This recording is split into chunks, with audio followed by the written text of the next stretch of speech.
Ce matin, j'ai à cœur de parler d'un sujet qui fait partie d'un combat de tous les jours chez certains. Je dis bien chez certains parce que d'autres ont appris avec le temps, avec les années, à agir autrement. Mais ça ne s'obtient pas comme ça. Comme dans toute marche spirituelle avec Dieu, c'est pas parce qu'aujourd'hui je gagne une bataille que demain je vais la gagner aussi. Rappelez-vous Jéricho. Hein? C'est une belle histoire. Donc une grande victoire. Moi avec une victoire comme ça, tout le reste, j'y vais les doigts dans le nez. Hein? Rappelez-vous. Et puis la petite ville de Haï qui était juste après. Petite ville fortifiée. On va y aller comme ça. Et puis ils ont perdu. Donc, rappel, c'est que chaque vérité biblique, si aujourd'hui je l'ai bien acquise, ça ne veut pas dire que demain ce sera un combat gagné aussi. Parce que chaque jour révèle ses difficultés. Et chaque jour, eh bien, je dois me rappeler d'une chose, c'est que j'ai besoin du Seigneur. C'est pas parce qu'aujourd'hui j'ai fait une super grande expérience que demain ça va aller aussi bien. Rappelez-vous aussi l'histoire d'Élie. Hein? Élie, quelle histoire. Et puis paf, dépression. On se dit, mais quand même, Élie, c'est quand même pas un grand homme de Dieu. Mais moi je dirais pas que c'est pas un grand homme de Dieu. Je dirais que ça reste un grand homme de Dieu. Mais que on peut tous tomber. D'où l'importance de rester vigilant. Et c'est la raison pour laquelle dans la parole on retrouve souvent ce mot « veiller ». Il ne dit pas de veiller sur les autres. Quand Dieu parle aux anciens au travers de l'apôtre Paul à l'église d'Éphèse, Paul leur dit « veillez sur vous-même ». Après il parle des loups. Mais d'abord, veillez sur vous-même, sur votre vie, sur votre intimité avec Dieu. Et un problème dont j'aimerais parler ce matin, c'est le sujet de l'inquiétude. Ça vous arrive jamais de vous inquiéter? Tous les jours. Mais le problème, c'est que cette pensée qui est péché va nous faire avoir des comportements. Et c'est le fruit de ce péché qui est un problème aussi. Parce que non seulement on a véritablement ce péché parce qu'on l'accepte, et puis forcément le péché entraîne des conséquences. Et vous le savez bien. Mais bien souvent, non seulement il entraîne des conséquences, mais il entraîne aussi des autres péchés.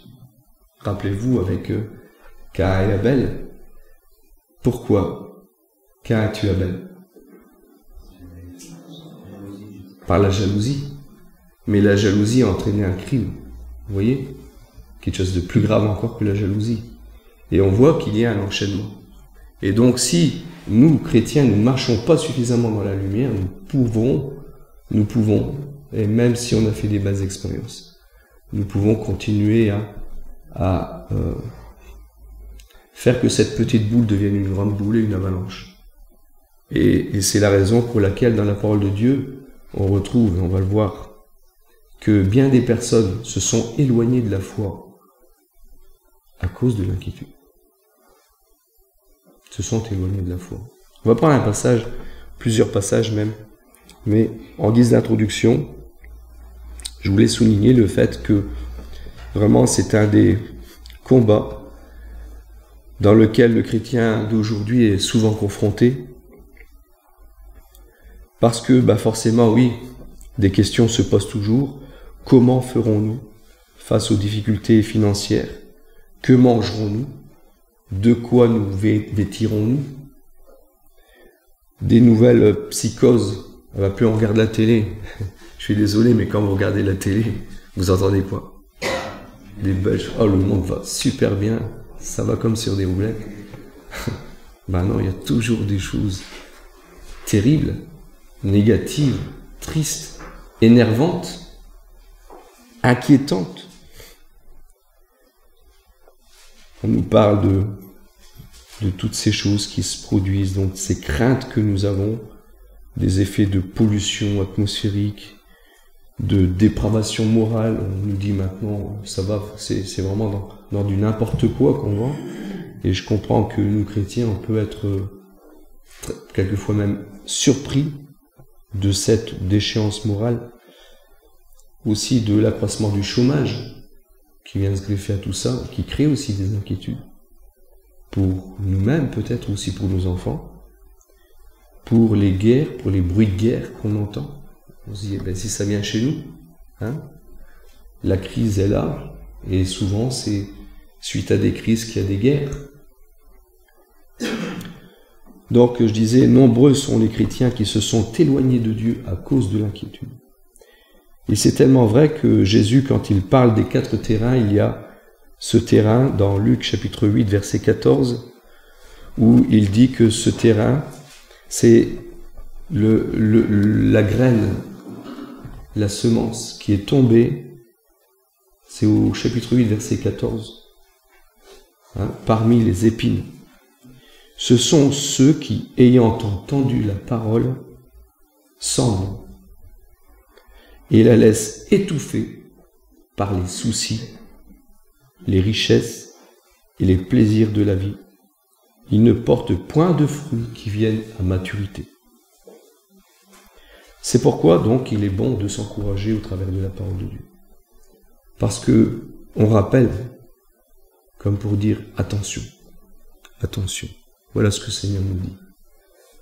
Quelle est mon attitude face à cette réalité-là?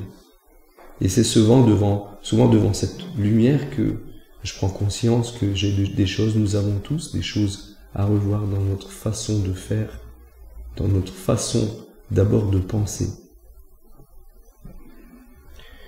Ce qui est tombé parmi les épines, ce sont ceux qui, ayant entendu la parole, s'en vont. En fait, les problèmes, les soucis sont tellement plus importants que la parole, que ces soucis vont étouffer la parole, donner plus d'importance aux soucis, de manière à ce que la parole, on l'oublie. Elle est étouffée et elle ne porte aucun fruit dans notre vie. Vous comprenez ce que ça veut dire? On se rend compte de ce que ça veut dire. C'est qu'on ne permet pas au Seigneur de nous bénir au travers de sa parole. Parce qu'on a donné plus d'écoute au diable, qui nous a fait croire que, surtout, si tu peux gagner 5 000 € au lieu de 1 500 €, ben vas-y à fond. Vas-y à fond. Si tu peux travailler jusqu'à 22 heures pour le double au lieu de 17 heures, vas-y à fond. Et tu te dis, ah ouais, je vais gagner beaucoup de sous. Samedi, dimanche, je vais encore travailler, je vais encore me faire des sous, je vais agrandir mes greniers. N'est-ce pas? Vous vous rappelez cette histoire du riche insensé, auquel Dieu lui dit, mais ce soir, ton âme te sera redemandée. Et tout ce que tu as accumulé, c'est pour qui? Qu'est-ce que ça va, en quoi ça va t'aider? Alors, il y a des calculs qui sont à faire. Et d'ailleurs, quand Jésus parle du calcul, avant de suivre le Seigneur, il y a un calcul à faire. Il y a un calcul. Parce que porter sa croix, ça pèse quelque chose. Obéir à Dieu, ça veut dire, vous voyez, si mes amis s'en vont, qu'importe, moi j'irai. Hein? Comme dit le cantique qu'on vient de chanter ce matin. Ça coûte quelque chose, ça coûte de perdre. Ça coûte de perdre. Mais nous savons aussi ce qu'on gagne. Je crois que celui qui marche avec Dieu sait aussi tout ce qu'il a gagné et tout ce qu'il va gagner par la foi. Il y a un proverbe qui dit dans le chapitre 12, verset 25, que l'inquiétude dans le cœur de l'homme l'abat, mais une bonne parole le réjouit. Voilà. L'opposition à l'inquiétude, c'est une bonne parole, une parole de vérité. Une parole qui va encourager, qui va redresser la situation, qui va faire qu'au lieu d'écouter la voix du diable, on va écouter la voix du Seigneur. Et c'est là que tout change. C'est cette écoute positive, c'est cette foi en la parole de Dieu qui va faire la bénédiction de l'enfant de Dieu. On verra dans un verset qu'on lira à la fin quels sont ces grands avantages. Où commencent ces grands avantages? Dans Matthieu chapitre 6, versets 24 à 34, Jésus nous dit que nul ne peut servir 2 maîtres. On va lire ensemble Matthieu 24. C'est Matthieu 6, 24 à 34. Nul ne peut servir 2 maîtres, car ou il haïra l'un et aimera l'autre, ou il s'attachera à l'un et méprisera l'autre. Vous ne pouvez servir Dieu et Mammon.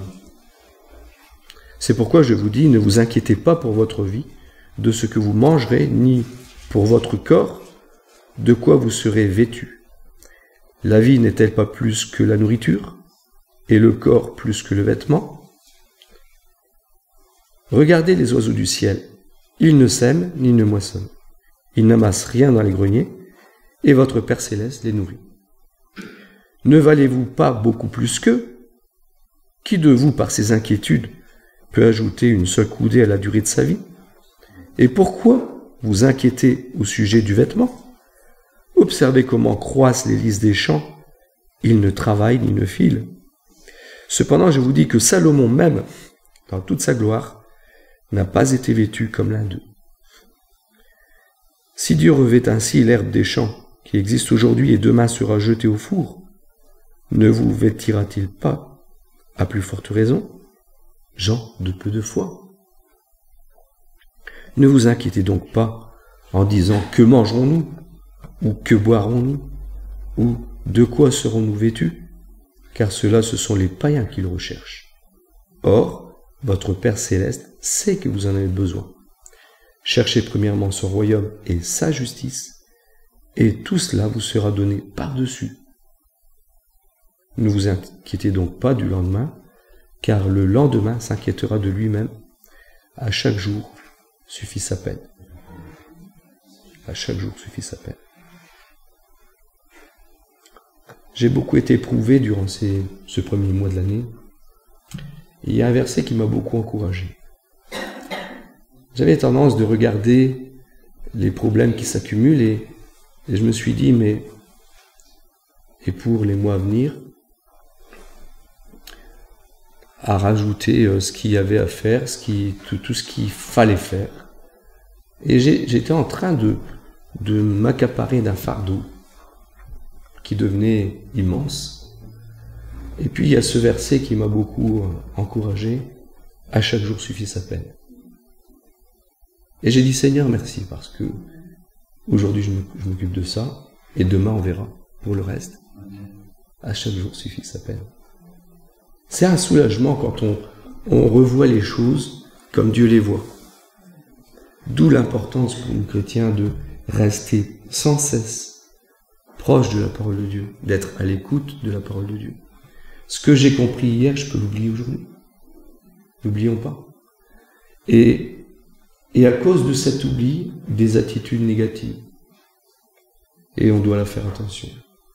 Les épreuves dans notre vie sont là pour nous aider à faire le point. Et peut-être à aller plus loin. En justement faisant le point comme il faut. C'est-à-dire mûrir dans le Seigneur. Aller toujours plus loin. Ça ne veut pas dire qu'on n'aura plus de problèmes après. Dieu va utiliser des autres problèmes. Même la maladie. Même la perte d'un emploi ou n'importe quoi. Mais Dieu peut l'utiliser pour l'avancement de son royaume, pour sa gloire, dans notre vie. Parce que ce que Dieu accomplit dans notre vie, ce n'est pas pour nous. Qu'on n'oublie jamais, c'est pas pour nous. C'est pas pour nous mettre en avant. C'est pour lui se mettre en avant. Amen, c'est important. On vient de lire que nul ne peut servir de maître, car où il haïra l'un, il aimera l'autre, où il s'attachera l'un à l'un et méprisera l'autre. Vous ne pouvez servir Dieu et Mammon. Dans l'Évangile, Jésus nous met en garde ici contre l'inquiétude, car elle s'oppose à notre foi et nous rend esclaves du diable. Quand Jésus parle de Mammon, il parle bien du diable, qui est ici le dieu de l'argent. par lequel nous le servons si nous ne sommes pas soumis à Dieu. On ne peut pas faire partie des deux. Je ne peux pas dire que je suis soumis au Seigneur et en même temps, eh bien, je réagis comme quelqu'un qui sert maman. C'est un non-sens. C'est se mentir à soi-même. Marcher dans la vérité, c'est le contraire de se mentir à soi-même. Marcher dans la vérité, c'est sans cesse dans la lumière et être prêt à nous laisser convaincre par ce que Dieu veut nous dire.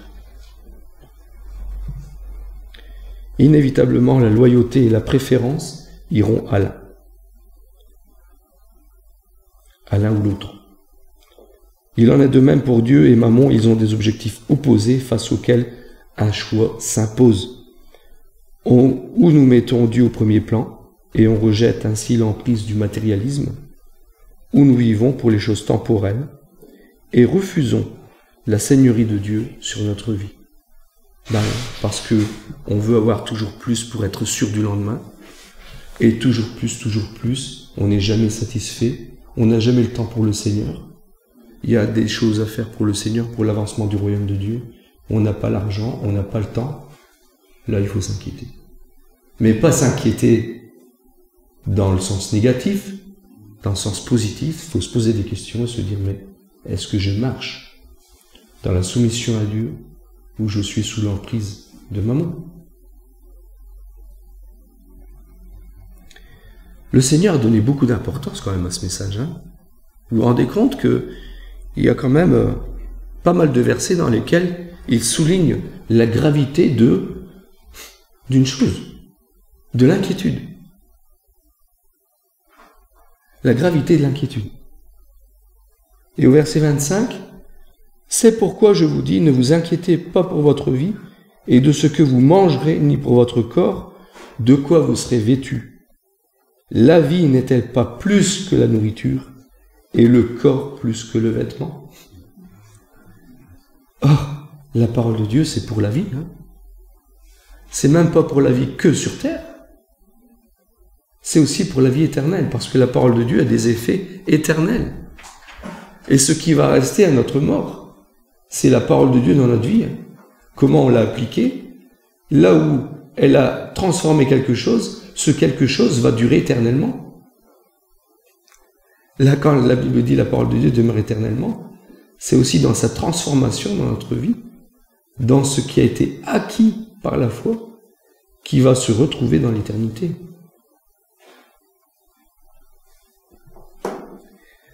Ici, Jésus condamne la tendance à réduire la vie à une question de nourriture ou de vêtements, parce qu'une telle attitude devant l'avenir, c'est péché. Car elle ignore trois choses concernant Dieu. L'amour, la sagesse et la puissance de Dieu. Vous vous rendez compte?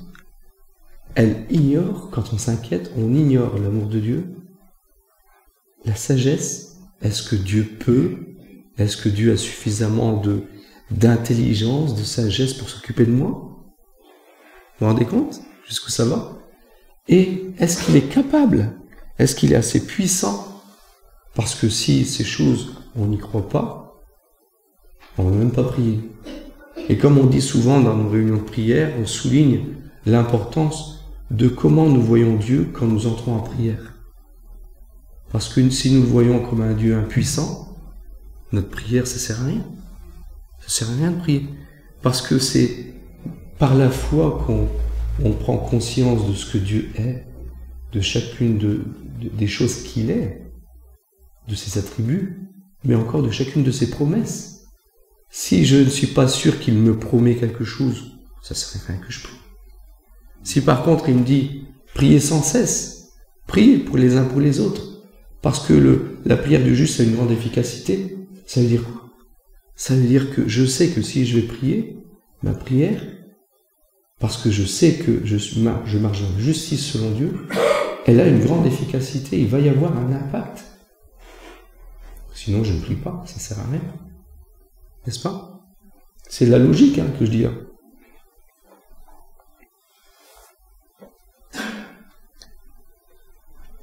Donc, elle nie l'amour de Dieu en nous faisant croire qu'il ne prendra pas soin de nous. Elle nie sa sagesse en nous suggérant qu'il ne sait pas ce qu'il fait. Et elle nie sa puissance en nous faisant douter de sa capacité à pourvoir à nos besoins. Voilà pourquoi Jésus insiste sur la gravité de l'inquiétude. Ce type de souci nous amène à consacrer le meilleur de notre énergie, à nous assurer que nous aurons toujours de quoi vivre. Donc, vous voyez, ça va nous faire prendre du temps. Parce que comme on dit, le temps c'est de l'argent. Mais est-ce que c'est de l'argent pour le Seigneur ou c'est de l'argent pour moi? Vous voyez? Donc mon inquiétude va avoir des répercussions terribles sur ma vie, sur notre vie. Et avant même que nous en soyons rendus compte, notre vie sera passée. Dieu ne nous a pas créés à son image sans un idéal plus noble que celui de manger. Bien sûr, Dieu ne t'a pas mis sur terre, il ne m'a pas mis sur terre pour manger. Hein? Aujourd'hui, quand on regarde un peu la télévision, c'est souvent des émissions de gastronomie. On dirait que c'est tout ce qui existe aujourd'hui. Hein? Gastronomie. Nous sommes sur terre pour l'aimer. Pour l'aimer. Et je rappelle que le culte, c'est vraiment ce moment qu'on a, ce privilège qu'on a de nous rassembler ensemble parce qu'on connaît le Seigneur et dire au Seigneur, je t'aime. Merci parce que tu as pris mes péchés. Merci parce que par ton sang, tu as manifesté ton amour pour moi. Tu m'as purifié. On a plein de choses pour lesquelles on peut dire merci au Seigneur. Nous pouvons l'aimer, l'adorer, le servir et défendre ses intérêts ici-bas. Et là, ça prend du temps aussi, ça. Défendre les intérêts de Dieu, c'est pas les nôtres. Mais est-ce que nous sommes prêts à prendre du temps pour défendre les intérêts de Dieu? Ouais. Je vous laisse la réflexion. Parce que là s'ouvre un grand champ. La moisson est grande, il y a peu d'ouvriers. Et il y aura toujours peu d'ouvriers. On a beau dire, si à Condé on pouvait être 10 000, je dirais, au 10 millième membre, il y a peu d'ouvriers à Condé.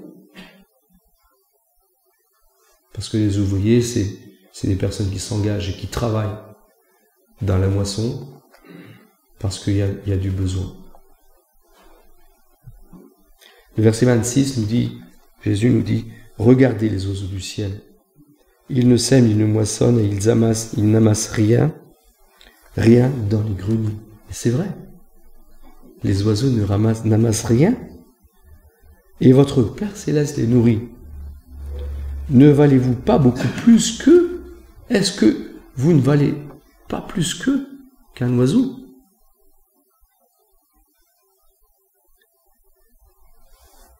Les oiseaux du ciel illustrent les soins de Dieu pour ses créatures. Ils ne sèment ni ne moissonnent, et pourtant votre Père Céleste les nourrit. Nous ne devons cependant pas en déduire que nous ne devons pas travailler pour subvenir à nos besoins. Ah, les oiseaux, eux, ils ne travaillent pas, le Seigneur, il les bénit. Donc moi, hop, je ne fais plus rien. Au chômage. Voilà. Et je vis par la foi. C'est pas ce que le Seigneur veut dire non plus. Parce que d'ailleurs, dans 2 Timothée, chapitre 3, verset 10, l'apôtre Paul nous dit parle à propos de sanctification, et il dit, non, c'est même pas dans ce verset-là, il y a un autre verset qui parle de ça aussi, mais c'est pas celui-là. Il dit, car lorsque nous étions chez vous, nous vous le disions expressément. Si quelqu'un ne veut pas travailler, qu'il ne mange pas non plus. Dans 2 Thessaloniciens, chapitre 3, verset 10. La paresse n'est pas encouragée dans la Bible, et si vous lisez dans les Proverbes, vous verrez que le paresseux, souvent, on lui tire souvent les oreilles, en tout cas c'est Dieu qui le fait, quand il dit « Va vers la fourmi paresseux et regarde la fourmi, et prends des leçons. » Apprends. Ouais. Elle travaille, la fourmi. Donc, ce que Jésus condamne, c'est la multiplication des greniers dans le but de se mettre à l'abri des besoins futurs et, je souligne ici, écoutez bien ce que je vais dire, et de se rendre indépendant de Dieu. Vous avez compris? Parce que plus j'amasse pour l'avenir, ça veut dire que j'ai pas confiance en Dieu. Donc, j'augmente mes greniers. En même temps, comme j'ai pas confiance en Dieu, je suis indépendant de Dieu. Je compte sur moi. Je compte sur mes capacités, sur mes forces, pour pouvoir accumuler toujours plus et toujours plus. Dans Romains, d'abord, rappelons-nous par rapport à ce que je viens de dire, le fait de multiplier les greniers. Dans Luc chapitre 12, Jésus nous parle du riche insensé,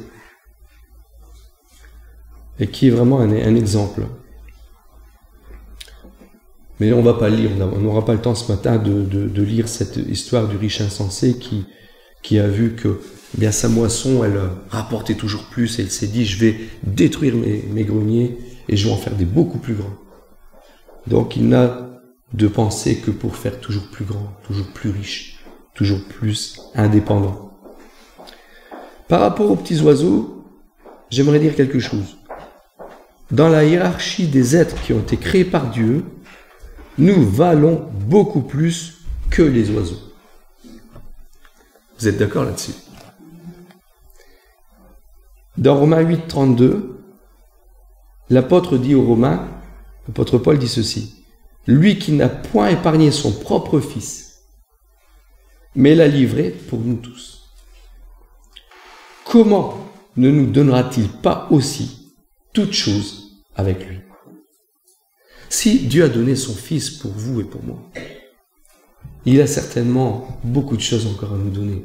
En plus, mais en plus, parce qu'il a sacrifié ce qu'il avait de plus important. Et quelqu'un qui est prêt à sacrifier ce qu'il a de plus important, ben le reste, tu peux tout prendre. Vous avez compris? Et on comprend comment le Seigneur, il a prévu pour chacun de ses enfants tellement de bénédictions, parce qu'il n'a pas épargné ce qu'il avait de plus cher. Il nous l'a donné aussi. C'est son propre Fils, pour qu'il soit sacrifié, mis à mort, à cause de nous, à cause de nos fautes, à cause de nos péchés. Jésus dit au verset 27, « Qui de vous, par ses inquiétudes, peut ajouter une coudée à la durée de sa vie ?» Alors là, il y a encore quelque chose de fort intéressant sur le sujet de l'inquiétude. Bah oui, effectivement, il ne faut pas être médecin pour comprendre que quand je m'inquiète, quand tu t'inquiètes, tu rallonges pas ta vie. Bien au contraire. Bien des personnes qui se sont converties, j'ai entendu, qui vivaient des fortes inquiétudes et qui avaient des maladies à cause de ça. Au moment de leur conversion, ces maladies ont disparu. Vous voyez? Pourquoi? Parce que en enlevant ce qui crée la maladie, c'est ce péché, eh bien ces personnes ont retrouvé une vie plus saine, normale, un bien-être physique, parce qu'ils ont vécu un bien-être spirituel avant. Vous avez compris? Parce qu'ils ont été délivrés de ces péchés qui raccourcissent la vie. En l'occurrence, l'inquiétude. Des ulcères à l'estomac, par exemple. Vous voyez? Il y a des maladies comme ça qui viennent vraiment de l'inquiétude. Il y a des personnes qui s'inquiètent, qui font des infarctus, des AVC. Vous voyez, il y a plein de maladies comme ça qui peuvent être provoquées par des préoccupations excessives. Et là, Jésus le dit. Donc, il ne faut pas être médecin pour reconnaître que l'inquiétude nuit à notre santé corporelle et par conséquent réduit la durée de la vie. Et pourquoi vous inquiétez au sujet du vêtement? Verset 28. Considérez comment croissent les lys des champs. Ils ne travaillent ni ne filent. C'est vrai, les lys des champs. Ils ne travaillent ni ne filent et sont tellement tellement beau. Cependant, je vous dis que Salomon même, dans toute sa gloire, n'a pas été vêtu comme l'un d'eux. Si Dieu revêt ainsi l'herbe des champs qui existe aujourd'hui et qui demain sera jetée au four, ne vous vêtira-t-il pas à plus forte raison, gens de peu de foi? Bah oui, effectivement, peu de foi, parce que si je m'inquiète, c'est que j'ai peu de foi. Pourquoi est-ce que Pierre a coulé quand Jésus lui a dit « Viens, Pierre, est-ce que je peux venir vers toi ?» Il était en train de... Jésus marchait sur l'eau. Et puis Pierre dit « Est-ce que je peux venir vers toi ?»« Mais viens, Pierre !» Il saute de la barque. Il marche sur l'eau. Et puis il regarde la tempête. Il regarde la tempête au lieu de regarder à qui? À Jésus. Qu'est-ce qu'il fait? Il s'inquiète. Souci, préoccupation, il commence à couler. Et Jésus le retire et lui dit « Homme de peu de foi ». Vous voyez? Le manque de foi n'est jamais louable par le Seigneur. Jésus n'a jamais encouragé le manque de foi, il a toujours blâmé le manque de foi. Maintenant, on voit que le Seigneur montre qu'il est déraisonnable de s'inquiéter du vêtement de demain. Il nous présente la beauté pourtant éphémère des lys des champs, éphémère bien sûr qui veut dire de courte durée, des lys des champs, et qui ne travaillent ni ne filent, et pourtant sont supérieures en gloire à celles de Salomon. Combien plus ils prendront soin de ceux qui l'adorent et le servent. Combien plus?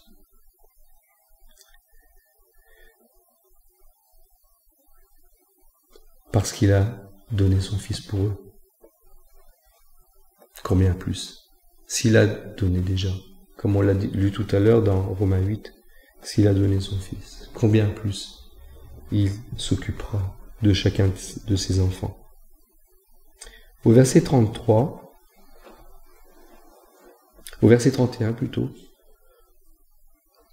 ne vous inquiétez donc pas et ne dites pas que mangerons-nous, que boirons-nous, de quoi serons-nous vêtus, car toutes ces choses, ce sont les païens qui les recherchent. Votre Père céleste sait que vous en avez besoin. Extraordinaire. J'aime beaucoup ce verset dans la Bible, dans l'Évangile, qui dit que il n'y a pas un cheveu qui tombe de notre tête sans l'accord de notre Dieu. Vous vous rendez compte? Même le moindre cheveu, Dieu le connaît. Dieu le sait. Il sait toutes choses. Il est omniscient. Mais avec un Dieu comme ça, je ne devrais pas me préoccuper. On ne devrait plus se préoccuper. La conclusion est claire ici. Nous ne devons pas gaspiller notre vie dans la recherche anxieuse de la nourriture, de la boisson et du vêtement pour l'avenir. Les païens, c'est qui? En fait, c'était les non-juifs, les non-croyants. Les non-croyants. Parce que, en fait, les non-juifs, qu'on considérait les païens, ne connaissent pas Dieu, ne connaissaient pas Dieu, n'avaient pas la parole de Dieu. Ils adoraient les idoles. Ils ne connaissaient pas Dieu. Donc, celui qui s'inquiète, c'est comme celui qui ne connaît pas Dieu. Tout simplement. Et on se comporte comme des païens. Les païens, ces non-croyants, visent le but d'accumuler des biens matériels comme si ces choses étaient l'essentiel de la vie. Et il ne doit pas en être ainsi des chrétiens. Ils ont un Père céleste qui connaît leurs besoins. Pourtant, combien d'enfants de Dieu sont paralysés dans leur engagement spirituel? C'est triste à dire. Le but pour lequel ils ont été créés et sauvés serait manqué. Ils vivraient pour un avenir incertain sur la terre au lieu de vivre dans la perspective des biens éternels. Comme si je vivrais toujours sur terre. Voilà. au lieu de me préoccuper de mon avenir éternel, de plaire à Dieu et de faire en sorte qu'un jour, comme l'apôtre Paul, j'aurai cette couronne, la couronne incorruptible de la gloire, parce que j'ai combattu le bon combat. Et c'est quoi ce combat? Ben, c'est de servir le Seigneur. Parce que quand tu es capable de servir le Seigneur, c'est parce que tu as vaincu une bataille. Quand tu es capable de vraiment adorer Dieu, alors tu es capable de servir le Seigneur. Parce que l'obéissance, c'est le cœur de l'adoration. Le cœur de l'adoration, c'est l'obéissance. Quand j'obéis à Dieu, c'est parce que je l'ai mis à la première place. Et quand j'obéis au Seigneur pour le servir dans des petites choses, parce que si je commence pas par les petites choses, les grandes choses ne viendront pas. Eh bien, quand je suis capable de le servir, c'est parce que j'ai vaincu le diable, qui a tout fait pour m'en empêcher.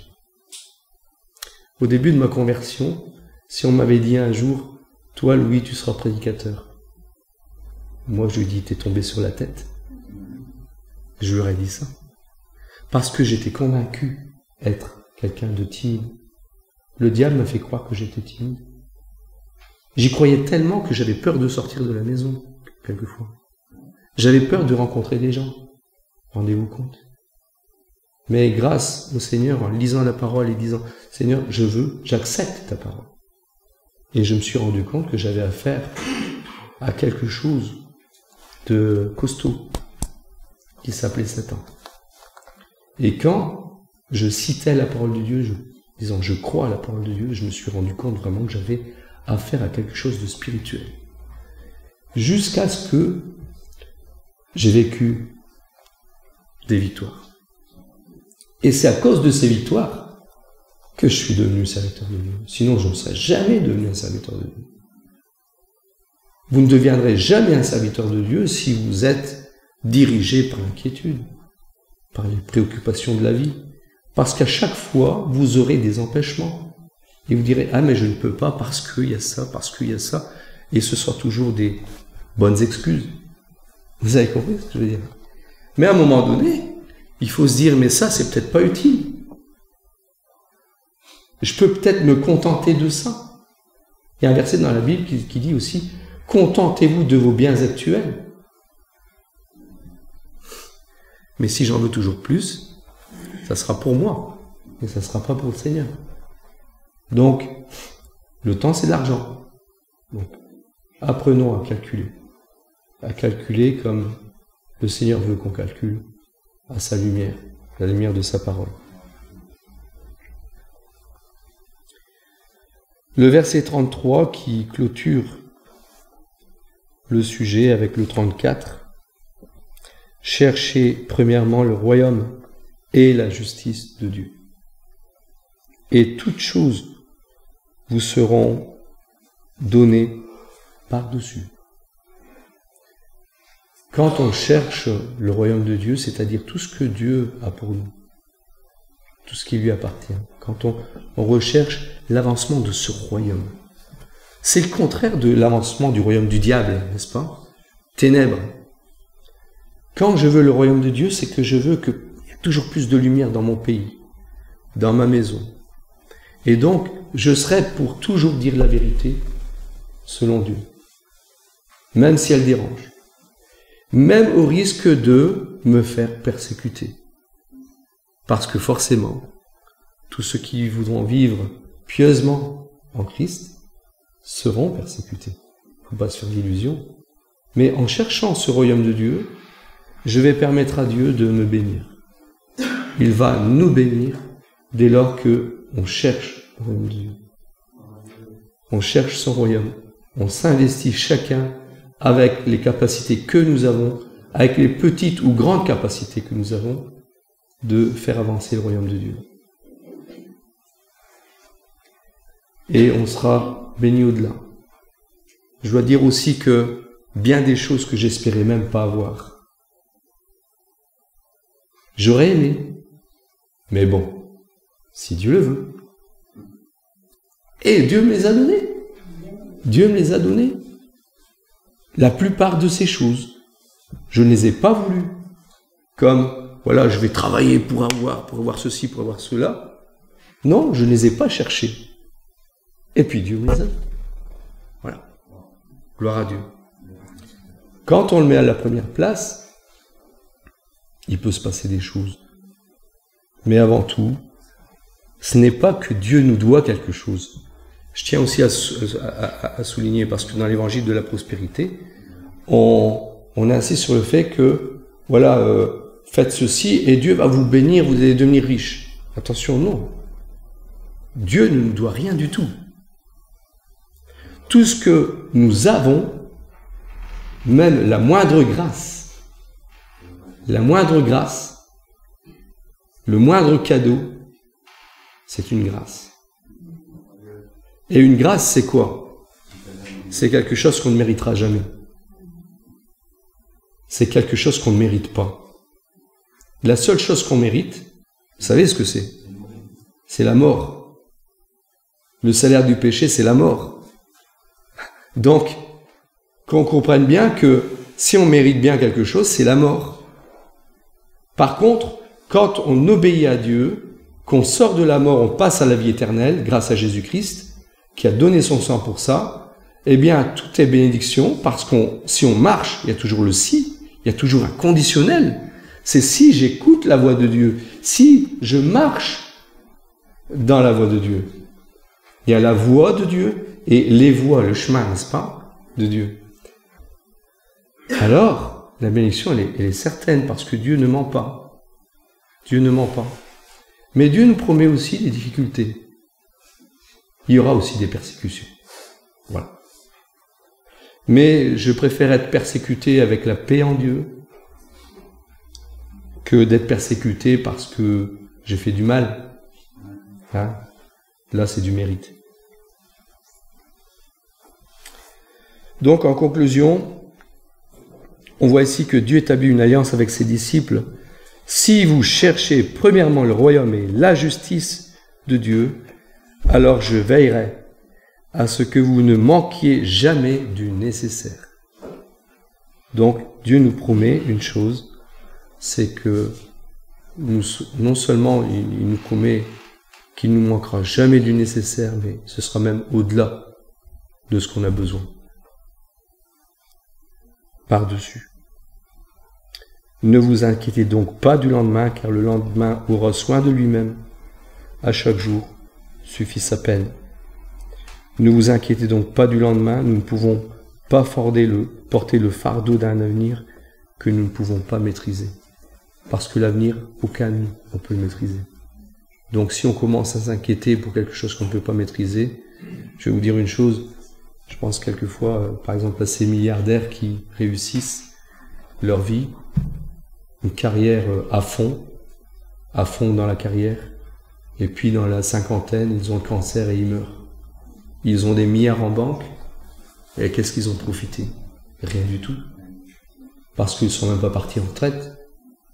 Et on se dit, mais il a travaillé pour quoi? Pour rien. Pour de la fumée, parce que ça va se perdre. À chaque jour suffit sa peine. Je termine avec ce verset de Paul aux Philippiens, au chapitre 4, verset 7. Et l'apôtre dit ceci, au verset 6 et 7, « Ne vous inquiétez... » Non, c'est pas ça. Je voudrais qu'on lise ensemble. Philippiens 4, 6 à 7. Un verset qui est à mémoriser. Je vous encourage à le mémoriser. Parce que vous savez, l'arme spirituelle que nous avons, la seule, l'épée de l'esprit, c'est la parole de Dieu. Mais c'est pas votre Bible à la maison, sur l'étagère, avec de la poussière dessus. C'est votre Bible dans votre mémoire. C'est la Bible que vous avez reçue, la parole de Dieu reçue dans le cœur, c'est cette semence qui va avoir un impact sur votre comportement, sur le souci qui a envie d'étouffer cette parole. Mais cette parole, vous allez dire non, je ne veux pas m'inquiéter, parce que le Seigneur, il m'a promis ceci et ceci et ceci. Et je vais faire comme dit l'apôtre Paul ici. Ne vous inquiétez de rien. De rien. Ça veut tout dire, hein. Mais en toute chose, donc, ne vous inquiétez de rien, mais soyez pas comme ça non plus. À attendre. Si vous êtes préoccupé, la solution, faites connaître vos besoins à Dieu par des prières et des supplications. Aujourd'hui, je suis préoccupé, j'ai un gros fardeau. Seigneur, je te prie pour ça, ça, ça et ça. Demain, j'ai encore le même fardeau. Qu'est-ce que je fais? Je recommence. Je prie pour ça, ça, ça et ça. Après-demain, j'ai encore le fardeau. Ouais. Eh bien, c'est ça qu'il faut faire, chers frères et sœurs. C'est ça. L'entraînement musculaire de la foi. Ouais. C'est un entraînement, la foi. Il y a des... Vous savez, avant de devenir très inquiet, je commence par des petites inquiétudes. Et puis ça s'accumule. Mais ça ne vient pas du jour au lendemain. Je construis des forteresses dans mon esprit qui m'empêchent de connaître le Seigneur. Il y a des gens qui ne se convertissent jamais. Parce que vous pouvez leur prêcher l'évangile pendant des années. Ils ont fait tellement de forteresses autour d'eux que quand on leur parle de l'évangile, il n'y a rien qui passe. Et donc là, il y a un travail spirituel. Je vous prie de croire qu'il y a un gros travail spirituel. Ben nous, c'est pareil. C'est déconstruire ce qui a été construit par le diable. Donc plus je vais mettre en action la parole de Dieu dans ma vie, et plus je vais démolir les forteresses du diable. Et je vais permettre au Saint-Esprit, à Dieu, de me transformer, et de voir la bénédiction dans ma vie. Faites connaître vos besoins à Dieu par des prières et des supplications. Seigneur, je te supplie. Et je te remercie. Et des actions de grâce. Et je te remercie parce que tu vas me répondre. Peut-être pas demain. Peut-être pas après-demain. Mais j'attends la réponse, Seigneur. J'ai confiance. En ton action. Pas en mon action. Parce que je vais essayer de faire tout ce qu'il faut pour résoudre le problème. J'ai confiance, Seigneur, que toi, tu vas agir dans cette affaire-là. Parce que ce n'est pas dans mes capacités. Moi, j'y arriverai pas. Et qu'est-ce qui se passe, verset 7? Tiens, est-ce que c'est normal ce qui se passe au verset 7? Et la paix de Dieu, qui surpasse toute intelligence, gardera vos cœurs et vos pensées en Jésus-Christ. Est-ce que c'est normal, ça? Oui. C'est tout à fait logique. Parce que Dieu fait une promesse et il l'accomplit. C'est normal. Et il dit, ne t'inquiète pas. Demande-moi et je vais te donner ma paix. Je vais te remplir de ma paix. C'est pas ma paix comme le monde donne.